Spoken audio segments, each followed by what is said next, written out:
Home cook ಚಾನಲ್ಗೆ ಸ್ವಾಗತ. Friends, ಇವತ್ತು ಕಡಿಮೆ ಸಮಯದಲ್ಲಿ ತುಂಬ ರುಚಿಯಾಗಿ ಹಾಗೆಯೇ ಕಡಿಮೆ ಇಂಗ್ರೀಡಿಯೆಂಟ್ಸನ್ನು ಹಾಕಿ ಮಾಡುವಂಥ ಪೆಪ್ಪರ್ ಚಿಕನ್ ಫ್ರೈ ತುಂಬಾ ಚೆನ್ನಾಗಿರುತ್ತೆ. ಅಡುಗೆ ಮಾಡಲಿಕ್ಕೆ ಬರದೇ ಇರೋರು ಸಹ ಈ ರೀತಿ ಚಿಕನ್ ಫ್ರೈಯನ್ನು ಸುಲಭವಾಗಿ ಮಾಡ್ಕೊಳ್ಬೋದು. ಹೇಗೆ ಮಾಡೋದು ಅನ್ನೋದನ್ನು ನೋಡೋಣ ಬನ್ನಿ. ನಾನಿಲ್ಲಿ ಅರ್ಧ kg ಚಿಕನ್ನಿಗೆ ಮಸಾಲೆಯನ್ನು ಮಾಡ್ತಾಯಿದ್ದೀನಿ. ಮೊದಲಿಗೆ ಒಂದು ಫ್ರೈ ಪ್ಯಾನ್ ಇಟ್ಕೊಂಡಿದ್ದೇನೆ. ಅದರಲ್ಲಿ 1 ಟೇಬಲ್ ಸ್ಪೂನ್ ಧನಿಯಾ, 1 ಟೇಬಲ್ ಸ್ಪೂನ್ ಸೋಂಪು, 1/4 ಟೇಬಲ್ ಸ್ಪೂನ್ ಜೀರಿಗೆ ಹಾಕಿದ್ದೇನೆ. 2.5 ಟೇಬಲ್ ಸ್ಪೂನ್ನಷ್ಟು ಮೆಣಸಿನಕಾಳನ್ನು ಹಾಕಿದ್ದೇನೆ. ಖಾರ ಸ್ವಲ್ಪ ಜಾಸ್ತಿ ಇದ್ದರೆ ಪೆಪ್ಪರ್ ಚಿಕನ್ ಚೆನ್ನಾಗಿರುತ್ತೆ. ಕಮ್ಮಿ ಬೇಕು ಅಂದರೆ ಮೆಣಸಿನಕಾಳನ್ನು ಕಮ್ಮಿ ಹಾಕೋಬೋದು. ಇದನ್ನು ಲೋ ಫ್ಲೇಮಲ್ಲಿ ಹುರ್ಕೊಳ್ಬೇಕು. ನೋಡಿ, ಕಲರ್ ಸ್ವಲ್ಪ ಚೇಂಜ್ ಆಗಬೇಕು, ಹಾಗೆಯೇ ಒಳ್ಳೆ ಪರಿಮಳ ಬರಬೇಕು. ಇದು ತಣ್ಣಗಾದಮೇಲೆ ಮಿಕ್ಸರ್ ಜಾರಲ್ಲಿ ಹಾಕಿ ಪೌಡ್ರ್ ಮಾಡ್ಕೊಳ್ಬೇಕು. ಒಂದು ದಪ್ಪ ತಳ ಇರುವಂಥ ಕಡಾಯಿಯನ್ನು ಗ್ಯಾಸ್ ಫ್ಲೇಮಲ್ಲಿ ಇಟ್ಟಿದ್ದೇನೆ. ಅದಕ್ಕೆ 3 ಟೇಬಲ್ ಸ್ಪೂನ್ನಷ್ಟು ತೆಂಗಿನ ಎಣ್ಣೆಯನ್ನು ಹಾಕ್ತಾಯಿದ್ದೀನಿ. ಎಣ್ಣೆ ಗರಮ್ ಆದಮೇಲೆ ಅದಕ್ಕೆ 2 ಮೀಡಿಯಮ್ ಗಾತ್ರದ ಈರುಳ್ಳಿಯನ್ನು ಸಣ್ಣಕ್ಕೆ ಕಟ್ ಮಾಡಿ ಈ ಎಣ್ಣೆಯಲ್ಲಿ ಫ್ರೈ ಮಾಡಬೇಕು. ಇದು ಸ್ವಲ್ಪ ಫ್ರೈ ಆಗಬೇಕು. ನೋಡಿ, ಒಂದು 2 ರಿಂದ 3 ನಿಮಿಷ ಸಾಕಾಗುತ್ತೆ. ಗ್ಯಾಸ್ ಫ್ಲೇಮನ್ನು ಮೀಡಿಯಮ್ ಟು ಲೋ ಇಟ್ಕೊಂಡು ಇದನ್ನು ಫ್ರೈ ಮಾಡ್ಕೊಳ್ಬೇಕು. ಸ್ವಲ್ಪ ಕಲರ್ ಚೇಂಜ್ ಆಗಬೇಕು. ಅಷ್ಟಾದಮೇಲೆ ಅದಕ್ಕೆ 1 ಹಸಿಮೆಣಸಿನಕಾಯನ್ನು ಸಣ್ಣಕ್ಕೆ ಕಟ್ ಮಾಡಿ ಹಾಕ್ತಾಯಿದ್ದೀನಿ. ಇದು ಸಹ ಎಣ್ಣೆಯಲ್ಲಿ ಈರುಳ್ಳಿ ಜೊತೆ ಚೆನ್ನಾಗಿ ಬಾಡಬೇಕು. ಆನಂತರ ಇದಕ್ಕೆ 1 ಟೇಬಲ್ ಸ್ಪೂನ್ನಷ್ಟು ಶುಂಠಿ ಬೆಳ್ಳುಳ್ಳಿ ಪೇಸ್ಟನ್ನು ಹಾಕ್ತಾಯಿದ್ದೀನಿ. ಇದನ್ನು ಹಾಕಿ ಇದರ ಹಸಿ ವಾಸನೆ ಹೋಗೋ ತನಕ ಫ್ರೈ ಮಾಡ್ಕೊಳ್ಬೇಕು.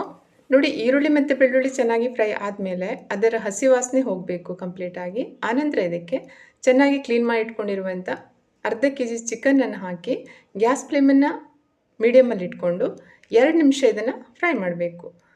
ಅದು ಫ್ರೈ ಆದಮೇಲೆ ಆನಂತರ ಅದಕ್ಕೆ 1/4 ಟೇಬಲ್ ಸ್ಪೂನ್ನಷ್ಟು ಅರಿಶಿನ, ರುಚಿಗೆ ತಕ್ಕಷ್ಟು ಉಪ್ಪು, ಹಾಗೆಯೇ 1 ನಿಂಬೆಹಣ್ಣಿನ ಅರ್ಧ ಭಾಗವನ್ನು ಹಿಂಡಿ ಹಾಕಬೇಕು. ಆನಂತರ ಇದನ್ನು ಮತ್ತೊಮ್ಮೆ ಸರಿಯಾಗಿ ಮಿಕ್ಸ್ ಮಾಡಬೇಕು. ನೋಡಿ, ಇದನ್ನು ಬೇಯಿಸಲಿಕ್ಕೆ ನೀರನ್ನು ಹಾಕೋದು ಬೇಡ. ಉಪ್ಪು ಮತ್ತು ಹುಳಿಯನ್ನು ಹಾಕಿರೋದ್ರಿಂದ ಚಿಕನ್ನು ನೀರು ಬಿಟ್ಕೊಳ್ಳುತ್ತೆ. ಮೊದಲಿಗೆ ಗ್ಯಾಸ್ ಫ್ಲೇಮನ್ನು ಲೋ ಅಲ್ಲಿ ಇಟ್ಕೊಳ್ಬೇಕು 2 ನಿಮಿಷ. ಆನಂತರ ಗ್ಯಾಸ್ ಫ್ಲೇಮನ್ನು ಮೀಡಿಯಮಲ್ಲಿಟ್ಟು 20 ನಿಮಿಷ ಇದನ್ನು ಮುಚ್ಚಿ ಬೇಯಲಿಕ್ಕೆ ಬಿಡಬೇಕು. ನೋಡಿ, ಸುಮಾರು 5 ನಿಮಿಷ ಆಗಿದೆ. ಚಿಕನ್ ನೋಡಿ ಯಾವ ರೀತಿ ನೀರು ಬಿಟ್ಕೊಂಡಿದೆ ಅಂತ. ಇದೇ ನೀರಲ್ಲಿ ಈ ಚಿಕನ್ನು ಕರೆಕ್ಟಾಗಿ ಬೇಯುತ್ತೆ. ಮತ್ತೆ ಇದನ್ನು ಮುಚ್ಚಿ ಬೇಯಲಿಕ್ಕೆ ಬಿಡ್ತಾ ಇದ್ದೀನಿ.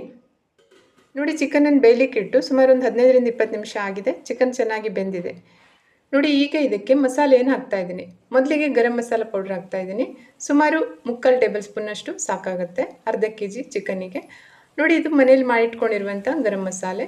ಆನಂತರ ಇದಕ್ಕೆ ಈಗ ಹುರಿದು ಪುಡಿ ಮಾಡಿ ಇಟ್ಕೊಂಡಿರುವಂಥ ಕಾಳು ಮೆಣಸಿನ ಪೌಡ್ರೆಲ್ಲ ಹಾಕಿ ಸರಿಯಾಗಿ ಮಿಕ್ಸ್ ಮಾಡಿ ಗ್ಯಾಸ್ ಫ್ಲೇಮನ್ನು ಲೋ ಅಲ್ಲಿಟ್ಟು 5 ನಿಮಿಷ ಇದನ್ನು ಬೇಯಲಿಕ್ಕೆ ಬಿಡಬೇಕು. ಅಂದರೆ ಮಸಾಲೆಯನ್ನೆಲ್ಲ ಚಿಕನ್ ಪೀಸಸ್ಸು ಸರಿಯಾಗಿ ಹೀರ್ಕೊಳ್ಬೇಕು. ನೋಡಿ, 5 ನಿಮಿಷ ಆಗಿದೆ. ಪೆಪ್ಪರ್ ಚಿಕನ್ ರೆಡಿಯಾಗಿದೆ. ನೋಡಿ, ಘಮ ಘಮ ಅನ್ನೋ ಪೆಪ್ಪರ್ ಚಿಕನ್ನು ಸುಲಭವಾಗಿ ಮಾಡ್ಕೊಳ್ಬೋದು. ಕೊನೆಯದಾಗಿ ಇದಕ್ಕೆ ಸ್ವಲ್ಪ ಕರಿಬೇವಿನ ಎಲೆ ಹಾಗೆಯೇ ಸ್ವಲ್ಪ ಕಟ್ ಮಾಡಿರುವಂಥ ಕೊತ್ತಂಬರಿ ಸೊಪ್ಪನ್ನು ಹಾಕಿ ಇನ್ನೊಮ್ಮೆ ಇದನ್ನು ಸರಿಯಾಗಿ ಮಿಕ್ಸ್ ಮಾಡಿ ಗ್ಯಾಸ್ ಫ್ಲೇಮನ್ನು ಆಫ್ ಮಾಡಿ ಸರ್ವ್ ಮಾಡ್ಕೋಬೋದು. ನೋಡಿ, ತುಂಬ ಸುಲಭವಾಗಿ ಮಾಡ್ಕೋಬೋದಲ್ವ ಈ ಚಿಕನ್ ಪೆಪ್ಪರ್ ಫ್ರೈಯನ್ನು. ಕಡಿಮೆ ಸಮಯ ಸಾಕು, ಹಾಗೆಯೇ ಕಡಿಮೆ ಇಂಗ್ರೀಡಿಯೆಂಟ್ಸಲ್ಲಿ ರುಚಿಕರವಾಗಿರುವಂಥ ಒಂದು ಚಿಕನ್ ರೆಸಿಪಿ. ನಿಮಗೆಲ್ಲ ಇಷ್ಟ ಆಗ್ಬೋದು ಅಂತ ಅಂದ್ಕೋತೀನಿ. ರೆಸಿಪಿ ಇಷ್ಟ ಆದರೆ ಶೇರ್ ಮಾಡಿ, ಲೈಕ್ ಮಾಡಿ ಹಾಗೂ ಚಾನಲ್ಗೆ ಸಬ್ಸ್ಕ್ರೈಬ್ ಆಗಿ. ಇನ್ನೊಂದು ರೆಸಿಪಿಯೊಂದಿಗೆ ಮತ್ತೆ ಭೇಟಿ ಆಗ್ತೇನೆ. Thank you.